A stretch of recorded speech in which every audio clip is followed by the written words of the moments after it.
உங்கள் சிந்தனைக்கு இந்த பதிவில் நெகேமியா புத்தகத்தில் உள்ள 13 அதிகாரங்களில் குறிப்பிடப்பட்டுள்ள நிகழ்வுகளின் அடிப்படையில் அவனது 10 வியக்கத்தக்க பண்புகளை குறித்த ஆவிக்குரிய சத்தியங்களை இந்த காணொளியில் நீங்கள் கேட்கலாம். இந்த 10 குணங்கள் 13 அதிகாரங்களில் பரந்து காணப்படுகிறது. பாபிலோனிய அரசாங்கத்தில் வேலை செய்த நெகேமியாவுக்கு கர்த்தருடைய அழைப்பு வெளிப்பட்டதும் அவனிடத்தில் எப்படி இந்த 10 தலைமைத்துவ குணங்கள் வெளிப்பட்டது என்பது இந்த காணொளியில் விவரமாக நீங்கள் கேட்கலாம். எந்தவித பின்புலமும் முன் அனுபவம் இல்லாத ஒரு மனிதனிடத்தில் கர்த்தருடைய அழைப்பு வெளிப்படும் பொழுது அவனை அந்த ஊழியத்திற்கு கடவுள் எப்படி தகுதியாக்கினார் என்பதை குறித்து இந்த காணொளியில் கேட்கலாம். இந்த 10 நற்பண்புகளை நீங்கள் தியானிக்கும் பொழுது நெகேமியா புத்தகத்தினுடைய முழுமையான ஒரு வரைபடம் உங்களுக்கு கிடைக்கும். கேளுங்கள், பயன்பெறுங்கள். ஆண்டவருடைய பரிசுத்த நாமம் மகிமைப்படுவதாக. உங்கள் சிந்தனைக்கு என்கிற தலைப்பில் என்னுடைய செய்திகளை கிரமமாக கேட்டு வர உங்களுக்கு என்னுடைய நன்றியை தெரிவித்துக் கொள்கிறேன். ஒவ்வொரு விசுவாசியும் வேதத்திலுள்ள ஒவ்வொரு புத்தகத்தை பற்றியுள்ள அடிப்படை புரிதலோடு படிக்க வேண்டும் என்கிற பாரத்தோடு நான் உங்களுக்கு செய்திகளை வழங்கி வருகிறேன். கடந்த 2 பதிவுகளில் நெகேமியா புத்தகத்தை பற்றி தியானித்தோம். குறிப்பாக முதல் 4 அதிகாரங்களை பற்றி விளக்கமாக தியானித்தோம். இன்றைக்கு நாம் தியானிக்க போகிற காரியம் என்னவென்றால், நெகேமியான் வாழ்க்கையில் காணப்பட்ட 10 குணங்கள். இந்த 10 குணங்கள் என்பது இந்த புத்தகத்தில் சொல்லப்பட்ட 13 அதிகாரங்களில் தெளிவாக காணப்படுகின்றது. எனவே இந்த 10 குணங்களை தியானிப்பது என்பது இந்த 13 அதிகாரங்களை சுருக்கமாக தியானிப்பதற்கு ஒத்ததாக காணப்படுகின்றது. எனவே அந்த அடிப்படையில் இந்த 13 அதிகாரங்களில் காணப்பட்ட நெகேமியாவுடைய 10 சிறப்பான குணங்களை குறித்து இந்த காணொளியில் நாம் தியானிக்கலாம். ஏனென்றால் நெகேமியா என்பவன் ஒரு அரசனோ, ஒரு ஆசாரியனோ, ஒரு லேவியனோ, ஒரு தீர்க்கதரிசியோ கிடையாது. அவன் நம்மை போல ஒரு சாதாரண லேமேன், சாதாரண ஒரு மனிதன். ஆனால் அவன் அரசு பதவியில் உயர்ந்த நிலையை எட்டியவன். அங்குள்ள அரசனுக்கு இவன் மிகவும் நெருக்கமாக காணப்பட்டவன். பான பாத்திரக்காரர் என்று சொல்லக்கூடிய அளவுக்கு த கப் வீரர் என்கிற போஸ்ட் மிகவும் கவர்டட் போஸ்ட். அந்த பணி என்னவென்றால், அரசனுக்கு பரிமாறப்படுகிற எந்த உணவாக இருந்தாலும், பானங்களாக இருந்தாலும், இவன் சாப்பிட்ட பிறகு அது சோதித்த பிறகுதான் அதை அரசன் சாப்பிட முடியும். அந்த அளவுக்கு இவன் அரசனுக்கு நம்பிக்கைக்குரிய பாத்திரவனாக இருந்தான். ஏனென்றால் அந்த காலங்களில் அரசர்களை விஷம் வைத்துக் கொள்கிற சதி என்பது சர்வ சாதாரணமாக காணப்பட்ட காலம். மிகப்பெரிய மன்னனாக கருதப்பட்ட அலெக்சாண்டர் கூட தன்னுடைய எதிரிகளால், தன்னுடைய அருகில் இருந்த துரோகிகளால் விஷம் வைத்துக் கொல்லப்பட்டதாக சில கருத்துக்களும் உண்டு. ஏனென்றால் அந்த அளவுக்கு அரசன் ஒரு பாதுகாப்பற்ற நிலையில் இருக்கும் பொழுது அவனுக்கு பாதுகாப்பாக இருக்கக்கூடிய ஒரு உயர்ந்த நிலையில் இருந்தவன் தான் இந்த நெகேமியா. இந்த நெகேமியா யார் என்றால், சாலமோன் கட்டின தேவாலயம் இடித்து தரைமட்டமாக்கப்பட்ட பொழுது எருசலேமில் மற்றும் யூதாவில் உள்ள அனைத்து யூதர்களும் பாபிலோனுக்கு நாடு கடத்தப்பட்டார்கள். அப்படி நாடு கடத்தப்பட்டவர்கள் பாபிலோனில் அடிமைகளாக வாழ்ந்தார்கள். அந்த காலகட்டத்தில் பிறந்தவன் தான் இந்த நெகேமியா. அதன்படி இவனுக்கு ஒரு மிகப்பெரிய ஒரு அழைப்பை தேவன் கொடுத்தார். முதல் காரியம் என்னவென்றால், தேவனுடைய அழைப்பை நன்கு அறிந்தவன். என்னவென்றால், இவன் வாழ்ந்த காலத்தில் உள்ள யூதர்களுக்கு தங்கள் தாய்நாட்டை பற்றியோ, தங்களுடைய மதத்தை பற்றியோ, மோசேயின் பிரமாணங்களை குறித்தோ எந்த கவலையும் இல்லாதபடி பாபிலோனில் வசதியாக வாழ்ந்த மக்களாக காணப்பட்டார்கள். அப்படி வசதியாக வாழ்ந்த மக்கள், இவனும் மிகப்பெரிய உயர்ந்த நிலை எட்டிய நெகேமியாவுக்கு ஒரு பாரம் ஏற்பட்டது. என்னவென்றால், எருசலேமுக்கு சென்று வந்த யூதர்கள் அந்த எருசலேம் பட்டணத்தினுடைய மதில்கள், காம்பவுண்ட் சுவர் கட்டப்படாமல் அலங்கோலப்பட்டு இருப்பதை பற்றிய செய்தியை சொன்னபோது, அதனால் அந்த யூதர்கள் அதை நிந்தையாக கருதிய காரியத்தை அறிந்த பொழுது இவன் மிகுந்த ஒரு மனவேதனைக்குள்ளானான். இதுதான் ஸ்டார்டிங் பாயிண்ட். தேவன் அவனுக்கு ஒரு மிகப்பெரிய பாரத்தை கொடுக்கிறார். எருசலேம் நகரத்தினுடைய மதில்களை கட்ட வேண்டும்ங்கிற மிகப்பெரிய பாரத்தை கொடுக்கும் பொழுது அந்த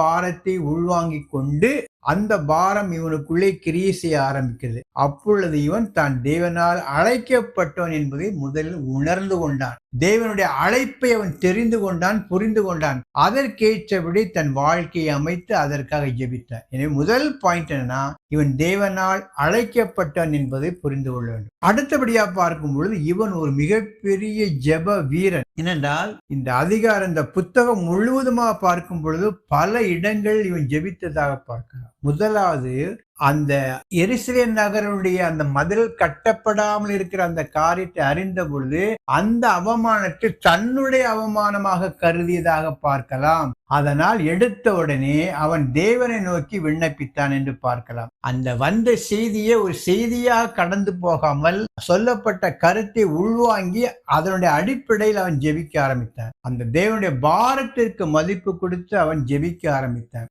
அடுத்தபடியா இதை பற்றி அரசனிடம் பேச வேண்டும் என்பதற்காக அதற்காக ஜெபித்ததாக 2:4 பார்க்கலாம். அடுத்தபடியாக அந்த எதிரிகள் இவனை சூழ்ந்திருந்த போது அதற்காக ஜெபித்ததாக 4:9 பார்க்கலாம். எதிரிகள் அவனை தாக்க முன்வந்த போது அவன் ஜெபிக்க முன்வந்ததா 4:9 பார்க்கலாம். அதற்கு முன்பாக எருசலேம் நகருடைய மதில் கட்டப்படுவதை அறிந்து அவன் எதிரிகள் கிண்டல் கேலி நக்கல் செய்த போது அதற்கு அவன் பதிலளிக்காமல் ஜெபித்ததாக பார்க்கலாம். இப்படியாக பல இடங்கள், குறிப்பாக 6:9, 6:14 போன்ற பல இடங்கள் எந்த பிரச்சனையாக இருந்தாலும் அது தேவனிடம் கொண்டு சென்ற ஒரு ஜெபிக்கிற மனிதனாக காணப்பட்டான். முதல்ல அழைப்பை உணர்ந்தவனாக காணப்பட்டான்.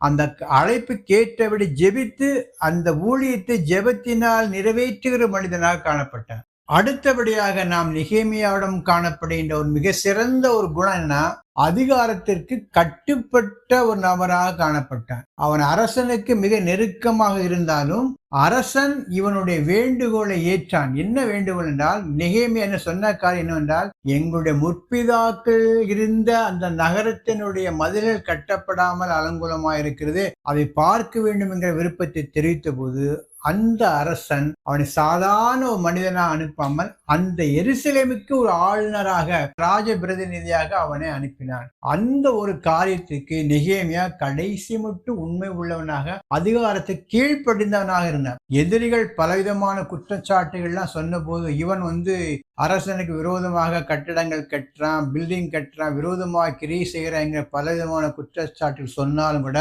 அதை அவன் மனசாட்சி ஏற்றுக்கொள்ளாமல் கடைசி மட்டும் அவன் தனக்கு என்ன கொடுக்கப்பட்டிருக்கிறதோ பொறுப்பை அதை திறம்பட செய்தான். அவன் நினைத்திருந்தால் அடிமைப்பட்டிருந்த யூத ஜனங்களை திரட்டி அரசனுக்கு விரோதமாக கலவரம் செய்திருக்கலாம், தகராறு பண்ணியிருக்கலாம், எதிர்ப்பை தெரிவித்திருக்கலாம். ஆனா எந்த நோக்கத்திற்காக தன்னை அரசன் அனுப்பினானோ அந்த நோக்கத்தை கடைசி மட்டும் 12 ஆண்டுகள் அந்த இடத்தில் ஆளுநராக இருந்தான். அப்ப எந்த அளவுக்கு அந்த அரசனுக்கு கீழ்ப்படிந்தவனாக இருந்தான் என்பதை தெரிந்து கொள்ளலாம். இதுல ஒரு முக்கியமான காரியம் என்னன்னா, அன்றைக்கு யூதர்கள் அடிமைகளாகத்தான் இருந்தார்கள். அந்த சூழ்நிலையை புரிந்து கொண்டு இப்ப நம்முடைய அழைப்பு நகரத்தினுடைய மதில்கள் கட்டப்பட வேண்டுமே, அந்த நோக்கமே தவிர மற்ற எதையும் இழுத்து கொள்ளக்கூடாது.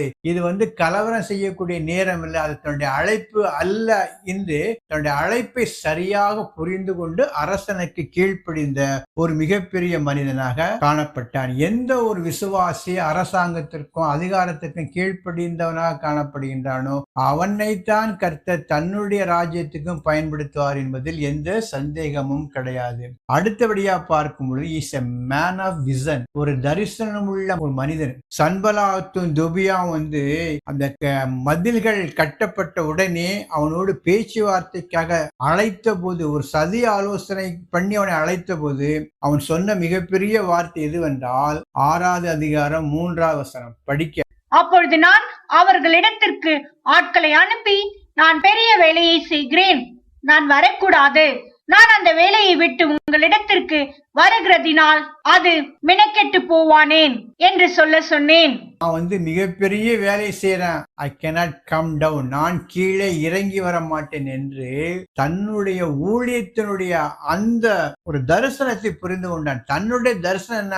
இந்த நகரத்திற்கு நல்ல மதில்கள் அமைக்க வேண்டும், சுவர்கள் கட்ட வேண்டும், நகரத்தினுடைய பாதுகாப்பை உறுதி செய்ய வேண்டும். இதற்காகத்தான் தேவன் எனக்கு இந்த பாரத்தை கொடுத்தா, இதற்காகத்தான் இந்த பட்டணத்துக்கு அனுப்பப்பட்டேன். அப்படி இருக்கும்போது உன்னோட பேச்சுவார்த்தை தயாரா இல்லைன்னு சொல்லி தன்னுடைய தரிசனத்தில் உறுதியாக இருந்தான். அது மாத்திரமில்ல, எதிரிகள் அவனை தன்னோடு இருக்கிற யூதர்கள் நீ போய் ஆலயத்தில் ஒளிந்து கொள்ள வேண்டும் என்று சொன்ன போது கூட 6:11 பார்க்கலாம். அதற்கு நான், என்னை போன்ற மனிதன் ஓடி போவானோ? என்னை போன்றவன் உயிர் பிழைக்கும்படி தேவாலயத்திலே போய் பதுங்குவானோ? நான் போவது என்றேன். என்னை போல் உள்ள ஒரு ஒரு மனிதன் ஓடி போவனா என்று மிகுந்த ஒரு தைரியசாலியாக காணப்பட்டான். ஒரு மிகப்பெரிய தரிசனம் அவனுக்கு இருந்தது. எப்படியும் இந்த நகரத்தினுடைய மதில்கள் கட்டப்பட வேண்டும்ங்கிற ஒரு தரிசனம் அவனிடத்தில் காணப்பட்டது. எனவே அவன் தரிசனம் உள்ள ஒரு மகனாக, ஒரு விசுவாசியாக, லே பெர்சனாக காணப்பட்டான். நெகேமியாவுடன் காணப்பட்ட இன்னொரு முக்கியமான குணம் என்னவென்றால் organising skill. Organiser, best organiser. அவன் அரசு ஊழியனாக இருந்த போது அவனுக்கு எந்த முன் அனுபவமும் கிடையாது. ஆனால் கர்த்தர் அந்த பணிக்கு அவனை அழைத்த போது ஆட்டோமேட்டிக்காவே இந்த ஆர்கனைசிங் ஸ்கில் அவனிடத்தில் வந்து விட்டது. அதனால்தான் அரசரிடம் அனுமதி கேட்பதற்கு முன்பாக ஜெபம் பண்ணி அனுமதியை பெற்றுக்கொண்டு, அதற்கான அனுமதி கடிதங்களையும் பெற்றுக்கொண்டு, தேவையான பொருட்களை பெற்றுக்கொண்டு எருசலேமுக்கு வந்தான். வந்தவுடனே சில நாட்கள் தங்கி இருந்து இரவு நேரத்தில் சில நண்பரோடு சேர்ந்து அந்த இடிந்து போன இடங்களை எல்லாம் ஆராய்ந்து பார்த்தான். எப்படி இடிக்கப்பட்டிருக்கிறது, என்ன செய்யலாம் என்கிற ஒரு பிளானிங்காக அந்த இரவு நேரத்தில் சென்று பார்த்தான். அதற்கு பிறகு மக்களை கட்டுவோம் வாருங்கள் என்று அழைத்தான். மக்கள் விரும்பி வந்தபோது அவர்களுக்கு பணிகளை பிரித்து கொடுத்தான். ஆசாரிகளுக்கு, பிரபுக்களுக்கு, டெக்னீஷியன்ஸ்க்கு என்று எல்லாருக்கும் அந்த 10 வாசல்கள் இருந்ததா பார்க்கலாம். 10 கேட்ஸ்.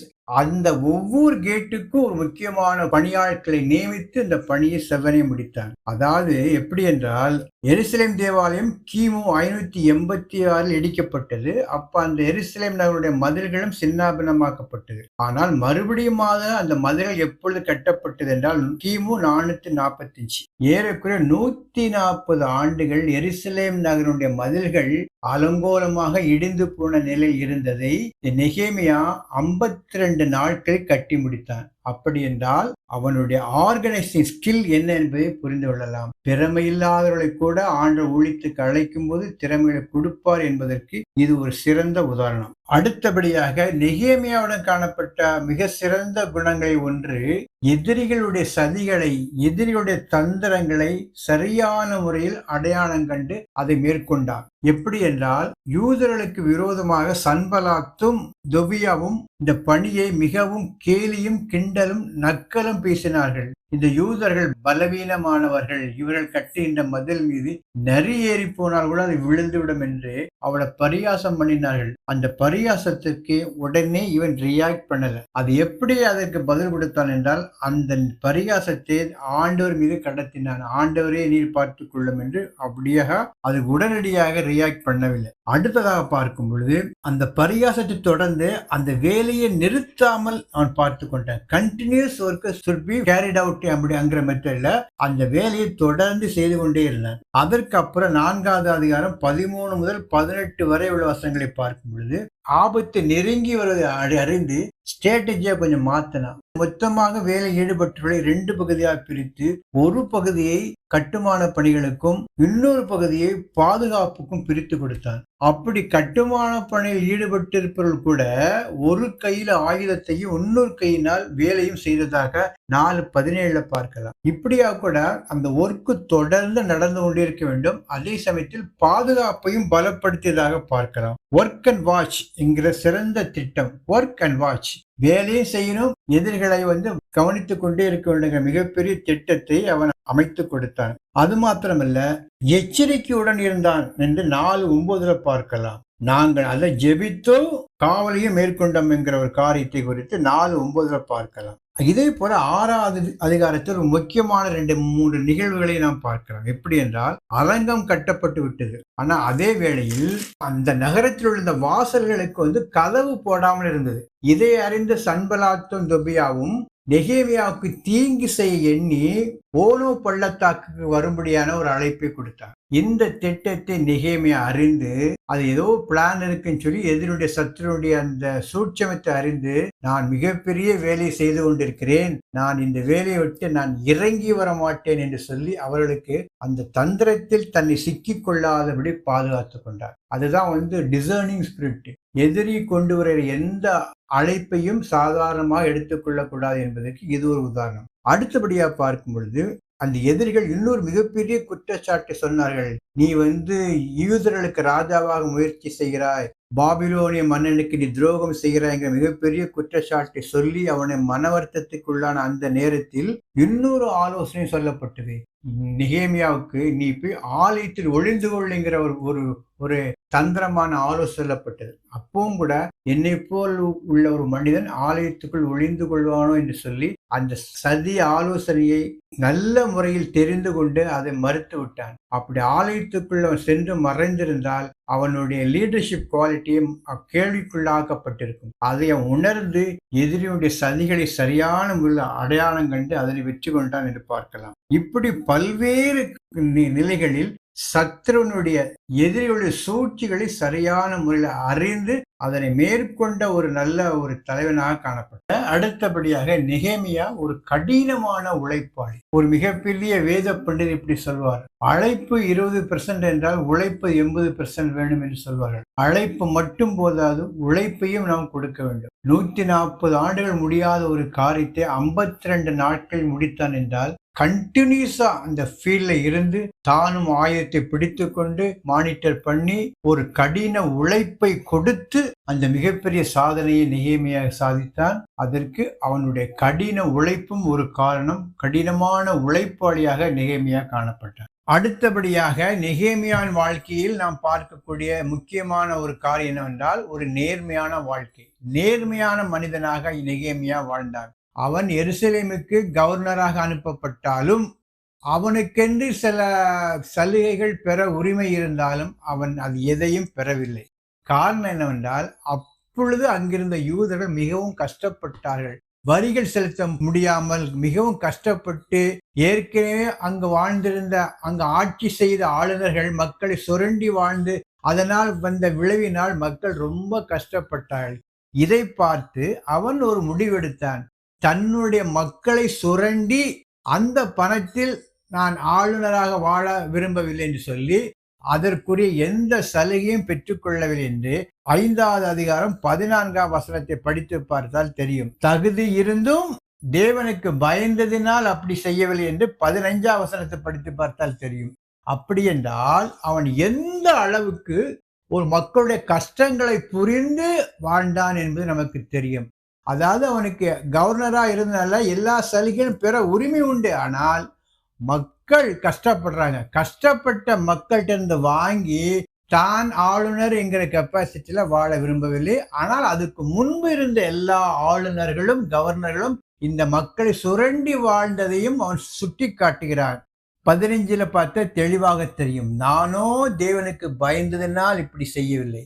இன்றைக்கும் கூட தலைவர்களுக்கு எல்லா உரிமைகளையும் விசுவாசத்திலிருந்து பெறுவதற்கு உரிமை உண்டு. ஆனால் விசுவாசனுடைய கஷ்ட நிலைமைகளை பார்த்து அதனுடைய அடிப்படையில் தங்கள் வாழ்க்கையை தலைவர்கள் அமைத்துக் கொள்ள வேண்டும். எனக்கு ரைட் இருக்கு, எனக்கு உரிமை இருக்கு, தசமமா வாங்குவதற்கு காணிக்கை வாங்குவதற்கு எல்லா உரிமை இருக்கு என்று சொல்லி தாங்கள் விசுவாசிகளுடைய இரத்தத்தை உறிஞ்சி அதனுடைய அடிப்படையில் சுகபோகமாக வாழக்கூடாது என்பதற்கு இந்த நெகேமியாவின் வாழ்க்கை சிறந்த ஒரு எச்சரிப்பு. நெகேமியாவின் வாழ்க்கையில் காணப்பட்ட இன்னொரு முக்கியமான குணம் என்னவென்றால் அன்காம்ப்ரமைசிங் ஆட்டிடியூட்.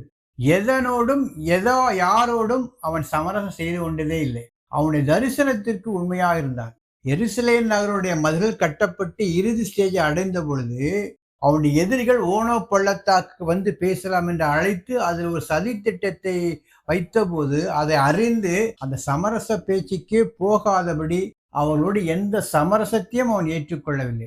அதற்கு பிறகு கூட ஒரு திறந்த லெட்டர், ஓப்பன் லெட்டரை எழுதி அவனை அழைத்தார்கள்.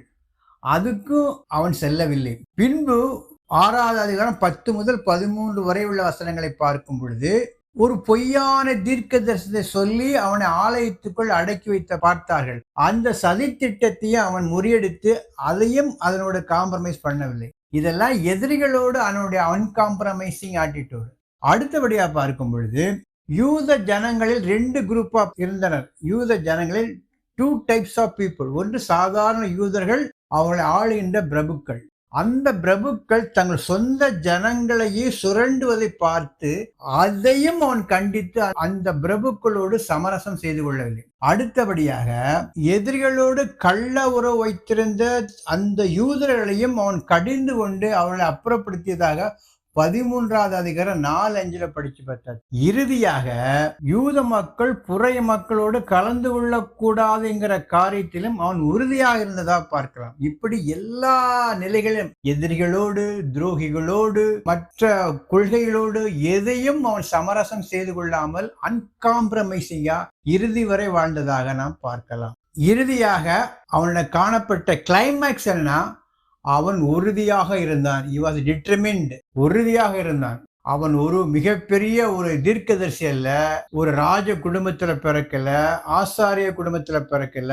இப்படியாக அன்றைய காலகட்டத்தில் தேவனுடைய பணிக்கு பயன்படும்படியான எந்த அழைப்பும் ஒரு பேக்ரவுண்ட் இல்லாத ஒரு மனிதனாக காணப்பட்டான். ஆனால் தேவன் அவனுக்கு ஒரு அழைப்பை கொடுத்து ஒரு பாரத்தை கொடுத்து அழைத்த போது அதில் உறுதியாக இருந்தான். நான் மிகப்பெரிய வேலையை செய்து கொண்டிருக்கிறேன், ஐ cannot கம் டவுன், நான் கீழே இறங்கி வர முடியாது என்று தேவன் கொடுத்த அந்த அழைப்பில் உறுதியாக இருந்து 140 ஆண்டுகள் கட்ட முடியாத எருசலேம் நகருடைய மதில்களை வெறும் 52 நாட்களில் செய்து முடித்த மிகப்பெரிய சாதனையாளர் நெகேமியா. எனவே விசுவாசிகள் கவலைப்பட வேண்டிய அவசியமில்லை. நான் விசுவாசிதானே என்று சொல்ல வருத்தப்பட அவசியமில்லை. கடவுள் நமக்கு விசுவாசிகளுக்கு ஒரு பாரத்தை, ஊழியத்தை கொடுத்திருப்பார் என்றால் நிச்சயமாக உங்களுக்கு வேண்டிய சகல கிருபைகளையும் வரங்களையும் கொடுத்து உங்களையும் அந்த பணியில் எடுத்து பயன்படுத்துவார். பின்பலம் இல்லாத, பேக்ரவுண்ட் இல்லாத ஒரு சாதாரண நெகேமியாவை மிகப்பெரிய நபர்களெல்லாம் சாதிக்க முடியாத ஒரு காரியத்தை தன்னுடைய வாழ்க்கையில் சாதித்த ஒரு மிகப்பெரிய ஊழியக்காரன் தான் நெகேமியா. எனவே விசுவாசிகளாய நாமும் இந்த ஒரு முன்மாதிரியை பின்பற்ற அழைக்கப்பட்டிருக்கிறோம். இந்த செய்திகள் உங்களுக்கு பிடித்திருக்கும் என்றால் லைக் கொடுங்க, கமெண்ட் பண்ணுங்க. இந்த ஊழியத்தை ஜெபித்து ஆதரிக்கும்படியாக அன்போடு கேட்டுக்கொள்கிறேன். கர்த்தருடைய பரிசுத்த நாமம் மகிமைப்படுவதாக. ஆமென்.